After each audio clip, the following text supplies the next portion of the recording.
Greetings muri Zimbabwe pachivhitivhiti apo patinokupai nhau dzinopisa zuva nezuva ZimHD. Naizvozvo pano nyaya tinayo nyaya iri kupisa, nyaya iri kushayisa magetsi munyika yeZimbabwe. Ndiyo nyaya tiri kuti kurukure panapa tisingakupedzere nguva. Panapa pari kunzi Chinese in Hwange are exporting huge metric tons of coal to South Africa every day to sustain the SA electricity industry, yet Zimbabwe has no electricity. What is your comment? Right, istodo comment yenyu zvekare panyaya iyi kuti marasha ari kubva muZimbabwe achienda mametric tons akawandisa achienda kunyika yeSouth Africa uko kuri kunoswera kune magetsi, asi munyika medu muno musina magetsi. Zvinhu zviri kutirwadza izvozvo kuti zvichirwa ndezvemuno, but isusu tisi tiri kubva takanga waya. So panapa pane imwe nyaya iri kubva yataurwa yezvicherwa yandoda kuti ndikusiyirei futi muchinzwa, tozobatana pamberi apo. Ni nyaya yatinayo from liberation struggle uko kune chimurenga chiri kuda kutanga. So regai ndikunzwise nyaya yacho. Maswera sei kwese kwamuri. Tinoda kuti timbovhura hombe huru pamusoro penhau ye mining in Zimbabwe, nekuti vazhinji varipo vanongoziva kuti maChina ari kufukunura nemamwe makambani vari kulota muZimbabwe, but hatina chinhu. Zvino panapa toda kutaura nhau yemafigures emari kuti vanhu mugoziva kuti imari yaifanirwa kunge ichinzi irimo muhomwe yeZimbabwe inozivikanwa naMinister of Finance zvichinzi mari iyoyi iriko kuReserve Bank of Zimbabwe, but pari zvino hakuna chinhu. Chinhu chekutanga chamunofanirwa kuziva ndechekuti mugore ra2022 kureva kuti 2 years back, kubva gore rineri, hurumende yeZANU-PF ingadai ichiti ine mari iri around 80 to 90 billion United States dollars. Iri mari yavanoti vakaiwana kumining through kuteksa mamining companies emaforeigners. Apa hatisi kutaura mari dzevanhu vanorima, hatisi kutaura vanhu vari manufacturing and processing industry, hatisi kutaura mari dzevashandi dzavanobatirwa nehurumende, hatisi kutaura vezvimushikashika. Tiri kutaura mari inenge ichinzi makambani ari kumaina muZimbabwe atekisiwa. Zvino hurumende yeZANU-PF inoti mugore ra2022 inoti tawana mari inoita 12 billion United States dollars. Why vakawana mari iyoyo? Ndatitangei pamaitiro avanoita vemuZANU-PF. MuZANU-PF uko hurumende iripo iyi, not every mining company is paying tax. Ndo chinhu chekutanga chamunofanira kuziva. Tiri kureva kuti hurumende yeZimbabwe yakagazeta mutemo unoti any mining company, hazvinei nekuti yabva kupi, any mining company iri less than 5 years old haibhadhare tax. Vanenge vachingofukunura zvavo pamadiro aJoджina, vachidhura makoma, hakuna anovabvunza. Mutemo wegovernment unoti maitiro atiri kuita aya anonzi we are promoting investors. Tiri kufadza mainvestor kuti for 5 years muchitora zvenyu goridhe, lithium, chrome, diamond, platinum, everything hamubhadhare tax. Ndo mutemo weZANU-PF. Muri kuzvinzwa? Saka pa12 billion yavakawana, zvino mutemo uri gazetted wegovernment unoti vanotora 25%. Saka 25% zvinoreva kuti makambani akabhadhara that 12 billion makambani egore ra2017 zvichidzokera 2016, 2015, 2014 zvichienda kumashuroko, ndo vakabhadhara tax inoita 12 billion. Zvichireva kuti makambani yese nekuwandisa kwaakaita emaChina akazoya pagore ra2018 zvichiuya kusvikira pagore ra2022 anonzi hamuna chamunobhadhara, vakangokumba mari.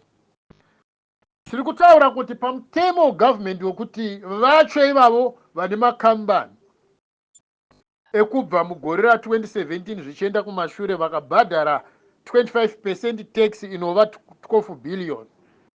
Mari kana iri pa tichiisanganisa mari all together inoburisa mari before this tax inoburisa mari inoita 48 billion United States dollars. Zvoreva kuti pa 48 billion handitika pa gross net profit inoitwa nekambani hurumende iri kutora 25%. Zvoreva kuti maChina akabuda munyika nemari inoita 36 billion United States dollars. Varidzi venyika vakasara vane 12 billion. Tikutaura makambani a2017 tichidzokera kumashure. Zvoreva kuti vamwe vese ava vanogona kunge vachitomaina more gold kupfuura makambani a2017 nekumashure vanenge vachingonzi mari iyoyo ndeyavo, chengetai tichazokuona after 5 years. So the very same companies ekuti after 5 years they will finance ZANU-PF, then they will register new companies, then they will start mining again. Vanozviita sei? They will just file a document of being broke. Zvinenge zvatofanana zvakadaro.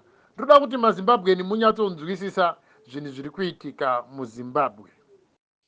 Saka namamwe mazwi tiri kutaura tichiti tsika yekuti vamwe vanhu vanonzi huyai mumaine muZimbabwe mugotakura zvese zvamuinazvo kuita sezvinonzi maresources edu ari renewable, iri kukonzerwa nemabwidi nemabumbwa. Hamusi kuzviona here kuti hutsinye hwokupedzesera hwokuti generation yechitatu kana yechina vachainherita nyika ine makomba nemakoronga. Zvino ndoda kutaura shoko rekuti goridhe riri kumainiwa muZimbabwe iri vachimaina vachitiza nelithium. KuChina vanaro gold, kuChina vane chrome, vane coal, kuChina vane lithium, vane zvicherwa zvese zvavari kuchera muZimbabwe. Asi kumusha kwavo havatodi munhu anomaina. Kumusha kwavo they don't mine. Vanoti tiri kuchengetera rumwe rudzi ruri mberi. So vanouya kune vanhu vari greed vosikotanga kuita mining, vane hutsinye vakaita sana Mnangagwa. Saka makada kuzvitarisisa nekuzvicherechedza kuti saka nhewe varume, kana makambani aya akabhadhara tax 20 billion ari makambani akarejistiwa 2017 zvichidzokera kumashure, koma akawandisa aya ese aida akabhadhara tax, government ingadei ine revenue yemari yakawanda zvakadii tisingaverengere vamwe vanoburisa nerweseri nemamwe makorokoza vanoba vachidii. You will find kuti mari yeZimbabwe ingadai iri pa 80 to 90 billion. Mubvunzo wangu woti, ko hurumende yakakuudzai here kuti makambani mangana ari muZimbabwe avakaita exempt from paying tax echiChina achanga achimaina achidhura nyika for the next 5 years? Uye vakakuudza here the quantity of minerals kuti ava vatakura matanzi akati lithium havasi kubhadhara tax? That is why you see kuti maChina they are mining by day and by night non-stop, kuitira kuti panozopera 4 years vanenge vaguta kumaina, vanenge vamaina almost 20 years. Mining yavanenge vaita vanenge ye20 years vanoda kuita in 4 years. Kana hurumende yati bhadhara tax, then the isatsamba ye inonzi the declaration of bankruptcy kuti tadona. Muri kunzwisisa maZimbabwe? So izvi zvinoreva kuti munhu wese mwana womuZimbabwe ari kumusha neari muguta, you must fight the fight against ZANU-PF. nothing will save us if we don't fight for ourselves. Now, mutemo uyu uri kubatsira vana Mnangagwa nemashares, vane mashares muma-Chinese mining company. Vari kugadzirira mageneration nemageneration erudzi rwavo pfuma isingaperi.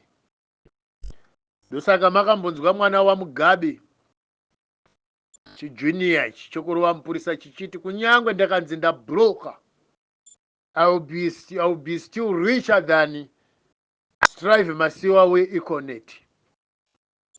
Nekuda kwekuti vanoziva kuwanda kwepfuma yakabiwa nababa vavo.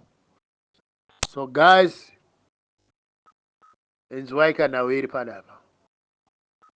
Nyika ndenyu. Nyika zvairi yenyu. Vamwe tasiya mabasa angatichita kuti timboconcentrata nenhau yekurwisa Zanu PF. So Mwari ngaatibatsire newe batsirwawo naMwari bvuma kubatsirika.